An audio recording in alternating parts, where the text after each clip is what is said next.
Yes or no? Yan. Nandito kami sa Ngee City.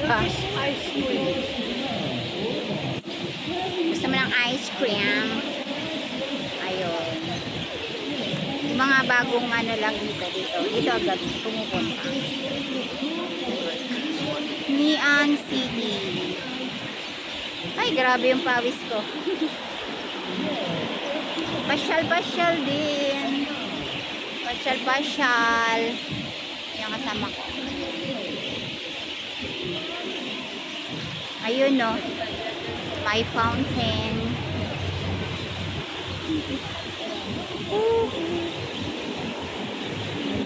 Grabe na yung pawis ko ay. Nalaps na ang beauty. Ayun, lakad-lakad.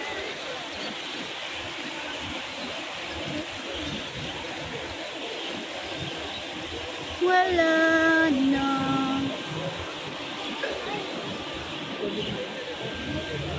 Ay, wala na yung 7-Eleven din.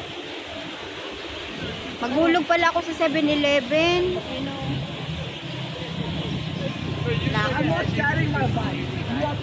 Magdadash pala ako. Dapat pala transfer po lahat kay Baki, no? Tapos siya nagpasa ng dash sa akin. Nakakaganon ka? Oo. Kasi may charge sa ano eh. Saan? Oh, 50 cents. 50 cents ba? 50 cents ba lahat? Kahit magkano pa hulog mo? Oo, atay. Ewan ko.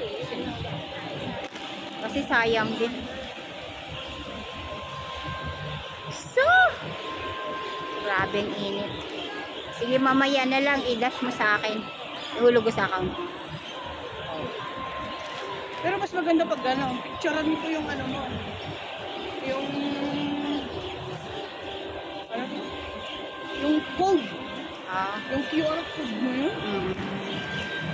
QR code or ta-type mo lang naman yung ano, di ba? Yeah, mas maganda yung QR code. Mas, kaysa naman yung VPN. Mas maganda yung gano'n.